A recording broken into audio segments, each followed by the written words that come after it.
Minhas irmãs e meus irmãos em Cristo Jesus, estamos celebrando a liturgia do 18º domingo do tempo comum da liturgia da Igreja. O evangelista Mateus nos relata o episódio em que Jesus multiplica 5 pães e 2 peixes, alimentando uma multidão. Temos acompanhado nos domingos anteriores, a partir das narrativas do evangelista Mateus, as parábolas contadas por Jesus. E assim temos aprendido sobre o reino de Deus e a importância que temos no seguimento dos passos de Jesus, que vamos compreendendo o reino de Deus na nossa vida. Assim, concluímos que Cristo é o fundamento do nosso viver. E caminhando com Ele, seguimos para a vida eterna. A pregação de Jesus, o modo de ser e agir de nosso Senhor, contagiava as pessoas e ia gerando o discipulado. Deixar tudo e seguir com Ele. Ele falava do reino de Deus para pessoas reais e pessoas inseridas na sociedade da época. Pessoas que aspiravam algo mais. Isso era fascinante, isso fascinava as pessoas. E por que fascinava as pessoas?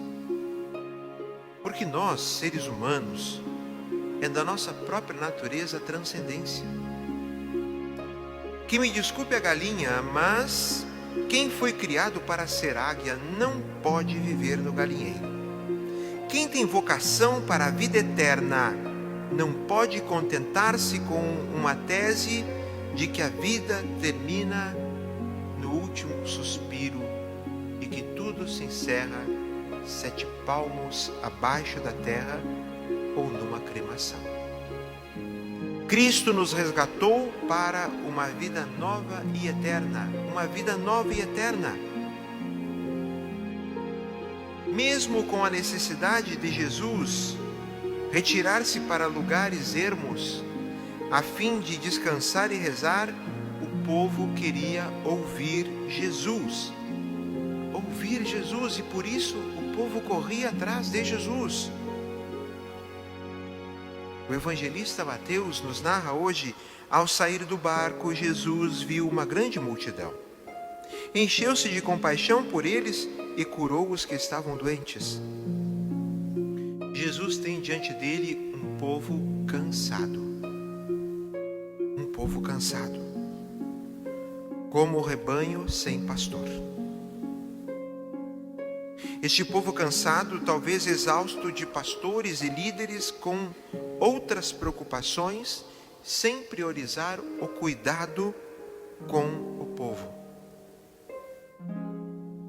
E que talvez até cuidassem do rebanho, mas não cuidassem como deveriam fazê-lo.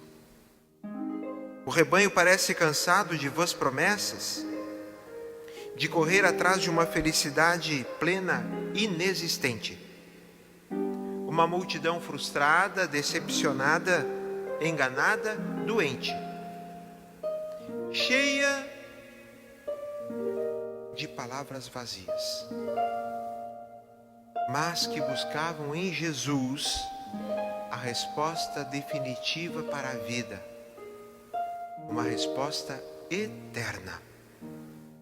Uma resposta que preenche o vazio. Mas o seguimento de Jesus causa cansaço ou não? Sim, sim. Porque o cansaço é próprio da natureza humana, todos nós cansamos. Porém, viver sem a fé em Jesus gera um cansaço desesperador. Percorrer o caminho sem Jesus, meus irmãos e minhas irmãs, é viver sem verdadeira esperança. É viver sem verdadeira esperança. E sem a fé em Jesus Cristo, e consequentemente sem esperança, nos perdemos diante das adversidades e dos problemas. Ficamos buscando apenas culpados, afogados talvez em nossas lamúrias e com um sentimento de raiva, sustentados em meias verdades e investindo em alternativas que se chocam com o Evangelho de Cristo, por mais bonitas e encantadoras que possam ser. Sem a fé em Jesus, o Cristo que morreu e ressuscitou, não temos esperança. E ao tentarmos amenizar a situação dos que sofrem e solucionar os problemas, poderemos ocupar um lugar que não nos pertence. E daí projetamos uma verdade que não é de Deus e nos tornamos escravos da promessa de um reino meramente humano, utópico, projetado e construído por mãos humanas e que tende a cair como a Torre de Babel. Diante da situação que se apresentava, como nós ouvimos no Evangelho, lugar deserto, hora adiantada, fome, os discípulos facilmente resolveram a questão. Disseram a Jesus: despede as multidões para que possam ir aos povoados comprar comida. A solução dos discípulos sem Jesus é um projeto meramente humano. É o ser humano mandando em Deus. Poderíamos até pensar, é a igreja mandando em seu fundador. Em suma, o que os discípulos disseram a Jesus? Mande-os embora. A multidão já tem a palavra. Esse povo que está aí ouviu a palavra e veio atrás. Isso basta. Meus irmãos e minhas irmãs, no seguimento de Jesus, nos deparamos com essas situações. Momentos de deserto da nossa vida. O deserto é o lugar da provação, é o lugar da tentação. Foi no deserto que o povo de Israel foi confrontado com opções, e foi no deserto também que Israel sentiu várias vezes a tentação de escolher caminhos contrários aos propostos por Deus. Mas Deus, na sua misericórdia, sempre nos dá a oportunidade de uma boa autocrítica e a chance de nós voltarmos. Além de nos orientar com a palavra, Deus nos alimenta com o pão da Eucaristia.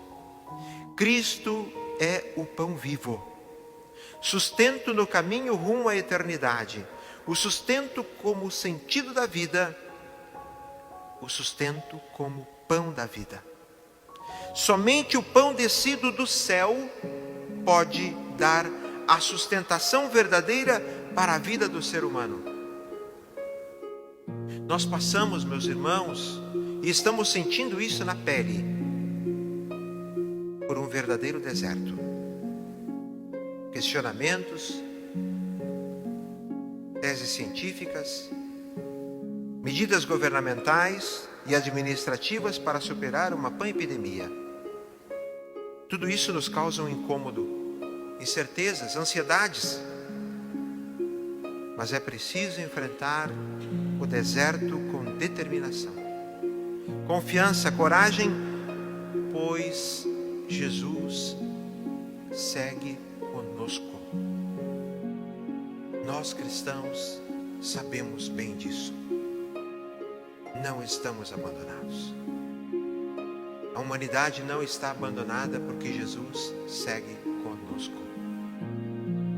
Assim temos o mandato de Jesus no Evangelho de hoje. Eles não precisam ir embora. Dá-lhes vós mesmos de comer. Jesus diz isso aos discípulos. E em seguida temos a ação dos discípulos. Só temos aqui 5 pães e 2 peixes. Meus irmãos e minhas irmãs, sem Jesus nada somos, sem Jesus nada fazemos. A seguir vem a ordem de Jesus: trazei-os aqui. E os discípulos então levaram para Jesus os 5 pães e os 2 peixes. Jesus mandou que as multidões se sentassem na grama. Então pegou os 5 pães, os 2 peixes, ergueu os olhos para o céu, pronunciou a bênção Em seguida, partiu os pães e os deu aos discípulos. Na sequência, a ação dos discípulos. Os discípulos os distribuíram às multidões. E o resultado final, todos comeram e ficaram satisfeitos. Com Jesus se dá o milagre. A igreja dá o pão da vida, pão da Eucaristia, o próprio Cristo, fundamento do nosso viver. O caminho em direção à vida eterna se sustenta pela palavra e pela Eucaristia. Nós nos sustentamos pela palavra de Deus e pela Eucaristia. A Eucaristia é a presença salvífica de Cristo morto e ressuscitado no meio do seu povo. Ele quis permanecer conosco. Nós não estamos abandonados. Ele quis permanecer conosco de modo especial no sacramento eucarístico. Precisamente por esse motivo, a Eucaristia ocupa um lugar central na vida da igreja, na vida da comunidade paroquial, na nossa vida de cristãos. A nossa missão, meus irmãos e minhas irmãs, neste período de epidemia e o que virá depois, passa por uma conversão pessoal, uma conversão pastoral, isto é, no nosso modo de agir como igreja. Uma conversão missionária, para sermos cada vez mais uma comunidade reunida ao redor da mesa da palavra e da mesa da Eucaristia. Não existe vida cristã sem a mesa da palavra e sem a mesa da Eucaristia.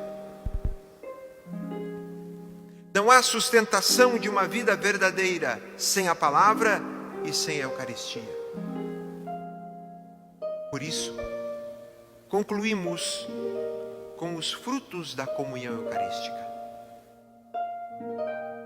A comunhão eucarística, o ato de nós comungarmos o corpo e sangue de Cristo, aumenta a nossa união com Cristo.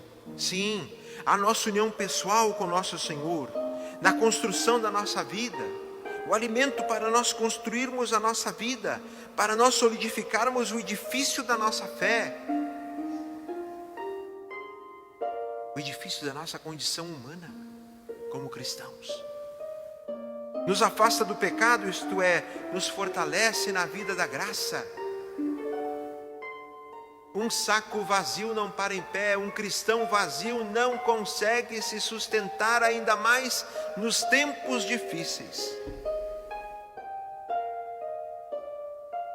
A comunhão eucarística fortalece a nossa unidade do corpo místico. A Eucaristia faz a igreja, é o vínculo comunitário. Meus irmãos e minhas irmãs, não existe cristão avulso, cristão de esquina. Nós vivemos uma vida essencialmente comunitária. A comunidade cristã se solidifica com a Eucaristia. Às vezes nós encontramos cristãos que se isolam e querem viver como que sozinhos, abandonados na sua vida cristã. Evidentemente que vão enfraquecer na fé. E tendem a quê? A ficar caídos na beira do caminho. Precisamos sim buscá-los, precisamos. Mas não se perca, não permita que a sua fé enfraqueça. Também, meus irmãos e minhas irmãs, a Eucaristia nos compromete com os mais pobres e necessitados, o nosso compromisso social com a construção de uma sociedade mais justa e fraterna. E aqui entra o grande papel dos leigos.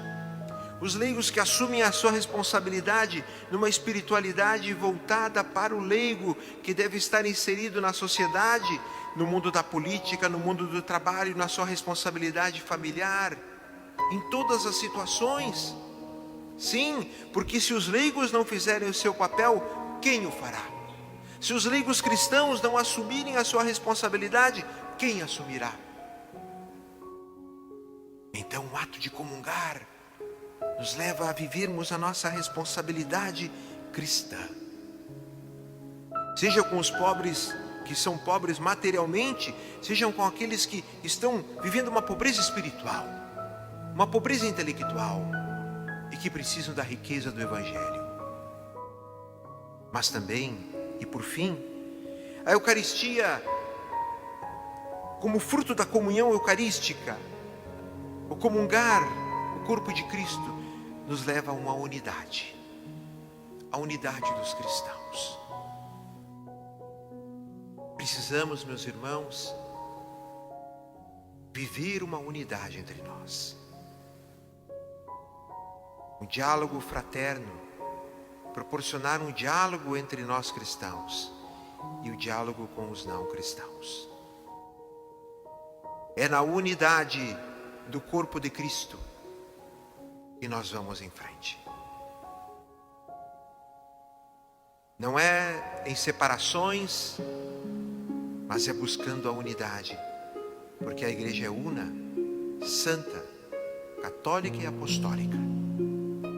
E é vivendo nesta unidade em Cristo Jesus que nós vamos em frente, vivendo, construindo um mundo novo e caminhando em direção à vida eterna.